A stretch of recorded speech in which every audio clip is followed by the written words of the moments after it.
Assalamualaikum warahmatullahi wabarakatuh. Nama saya Rahmanda Syabani dengan NIM belakang 013. Di sini saya mengangkat judul terkait analisis kasus kelangkaan minyak goreng di Indonesia pada tahun 2022, perspektif teori oligopoli. Sebelum masuk pada studi kasusnya, di sini saya akan menjelaskan terkait oligopoli, di mana oligopoli ini pertama kali digunakan oleh Sir Thomas More dalam karyanya pada tahun 1916, yaitu Utopia. Dalam karyanya tersebut dikatakan bahwa harga tidak harus berada pada tingkat kompetisi ketika perusahaan di pasar lebih dari satu. Sedangkan teori oligopoli pertama kali digunakan secara formal oleh Augustin Cournot pada tahun 1838 melalui karyanya, yaitu Research sur les principes mathématiques de la théorie des richesses. 50 tahun kemudian, teori tersebut dibantah oleh Bertrand, namun hal tersebut tetap menempatkan Augustin Cournot sebagai peletak batu pertama teori ekonomi tentang oligopoli. Di sini ada asal kata oligopoli, di mana terdapat dua kata, yaitu oligo yang artinya beberapa dan poli yaitu penjualan. Bisa dibilang oligopoli merupakan pasar yang terdiri dari beberapa penjualan. Pengertian pasar oligopoli yaitu salah satu bentuk pasar persaingan yang tidak sempurna karena hanya terdapat beberapa penjual atau produsen dengan banyaknya pembeli di pasar. Dalam pasar oligopoli, setiap produsen mempunyai pengaruh yang signifikan terhadap harga dan output di pasar. Keputusan yang diambil oleh satu produsen akan berdampak pada produsen lainnya, sehingga mereka harus memperhitungkan reaksi pesaing dalam menentukan strategi. Selanjutnya di sini ada beberapa karakteristik utama dari pasar oligopoli, yang dimana pertama, adanya jumlah perusahaan sedikit. Dalam pasar oligopoli, hanya ada sedikit perusahaan besar yang mendominasi industri tertentu. Biasanya terdapat dari 3-5 perusahaan utama.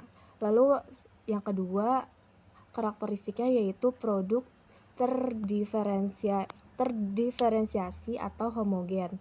Produk yang dijual oleh perusahaan di pasar oligopoli ini dapat bersifat terdiferensiasi karena konsumen melihat adanya perbedaan antar merek. Namun produk juga dapat bersifat homogen atau serupa. Lalu yang ketiga, adanya interdependensi, di mana karena hanya ada sedikit pemain, setiap perusahaan harus mempertimbangkan tindakan dan reaksi dari pesaingnya dalam menentukan strategi.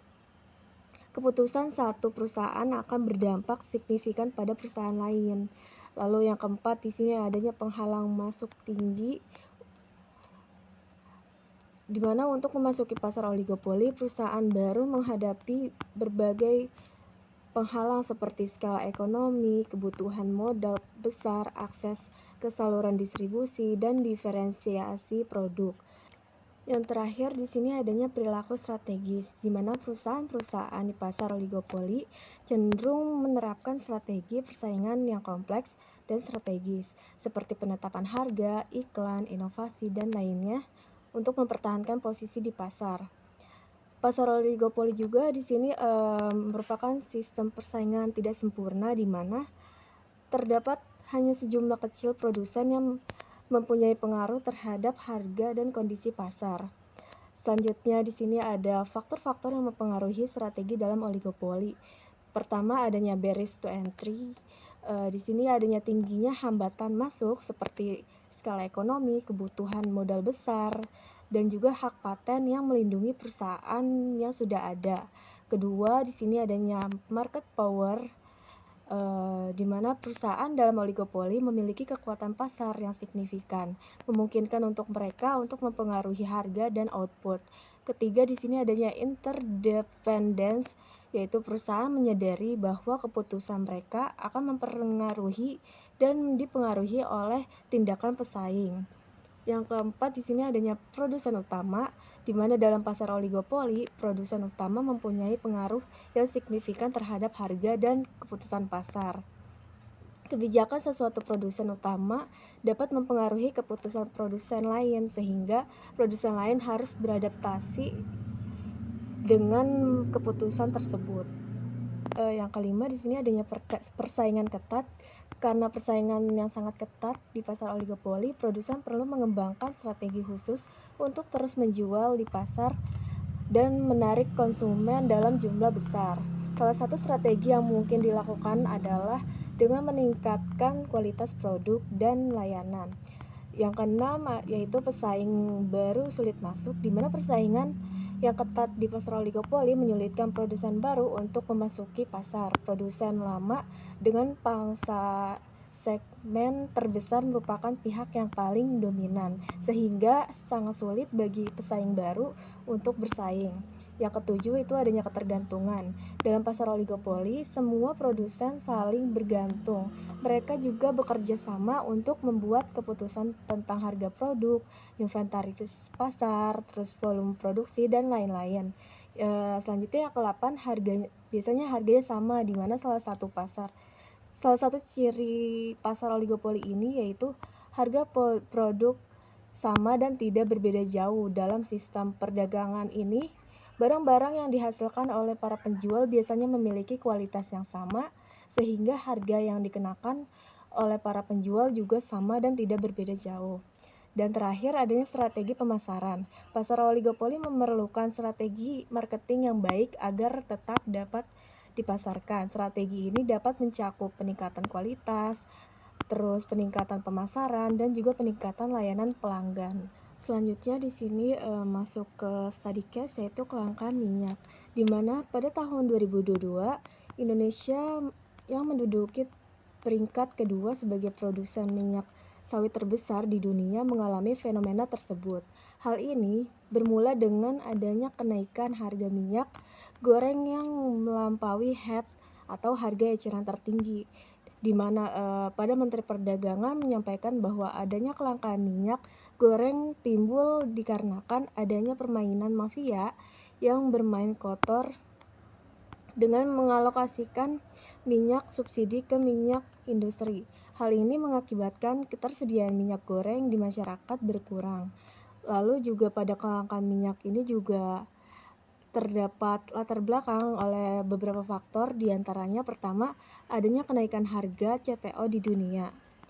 Melambungnya harga CPO atau crude palm oil menyebabkan kenaikan biaya produksi minyak goreng yang berujung dengan kenaikan harga minyak goreng, di mana kenaikan harga juga disebabkan adanya cuaca yang ekstrim dan juga kenaikan mata uang kurs. Lalu kedua, di sini adanya program B30. Sebelumnya dari adanya CPO yang naik ditambah adanya program ini, yaitu produksi biodiesel sekitar 30%, menyebabkan timbulnya persaingan antara produsen biodiesel dengan produsen minyak goreng, di mana pada CPO ini juga akan mendapatkan keuntungan. Selain dari minyak goreng, mendapatkan keuntungan juga dari biodiesel. Lalu yang ketiga, di sini adanya ketidakseimbangan penawaran dan permintaan minyak goreng. Di sini terdapat data dari beberapa brand minyak goreng yang mungkin teman-teman sendiri juga pernah mengkonsumsinya, seperti Bimoli, Sania, dan lainnya yang biasa ada di pasaran. Pada data tersebut menunjukkan adanya hitungan persen konsumsi masyarakat dari tertinggi hingga terendah terhadap minyak yang terjadi kebutuhan pokok ini, di mana pada tahun 2022 brand yang menduduki posisi tertinggi yaitu Bimoli sekitar 38,50%, kedua Vilma 11,80%, Sania 10,40%, Tropical 10%, dan Sanko 9,50%. Pada data tersebut, tingginya permintaan menyebabkan adanya ketidakseimbangan yang terjadi, lalu juga menyebabkan gangguan supply chain seperti transportasi dan infrastruktur sehingga perdistribusian minyak goreng tidak merata. Dan terakhir, faktor yang keempat yaitu adanya praktik kartel, di mana terdapat dugaan bahwa praktik kartel oleh beberapa pelaku usaha yang tidak bertanggung jawab mungkin berkontribusi pada kelangkaan minyak goreng. Praktik kartel dapat mengakibatkan adanya penetapan harga yang lebih tinggi. Di sini dapat disimpulkan bahwa industri minyak goreng dapat dijeniskan masuk dalam pasar oligopoli. Yang pertama, adanya penguasaan pasar oleh beberapa perusahaan, di mana di sini seperti yang ada di data, adanya 5 perusahaan yang mendominasi, yaitu Vilma, terus Sania, Bimoli, Tropical, dan juga Sanko. Di sini juga data dari Komisi Pengawas Persaingan Usaha menunjukkan bahwa sebagian besar pangsa pasar dikuasai oleh beberapa grup perusahaan. Lalu juga kedua, sini adanya saling ketergantungan. Dari adanya kelangkaan minyak tersebut juga dalam pasar oligopoli, adanya kayak keterbatasan pasokan maupun kenaikan harga yang tinggi dapat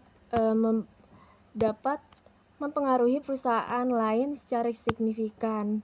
Perusahaan ini cenderung saling mengawasi dan bereaksi terhadap kebijakan pesaing. Dan juga terakhir tadi adanya potensi perilaku kartel, di mana struktur oligopoli membuka peluang bagi perusahaan-perusahaan untuk melakukan praktik kartel atau kolusi secara diam-diam, conscious parallelism, untuk mengendalikan harga dan pasokan, meskipun sulit dibuktikan secara hukum. Mungkin sekian, itu saja yang bisa saya sampaikan. Kurang lebihnya mohon maaf. Wassalamualaikum warahmatullahi wabarakatuh.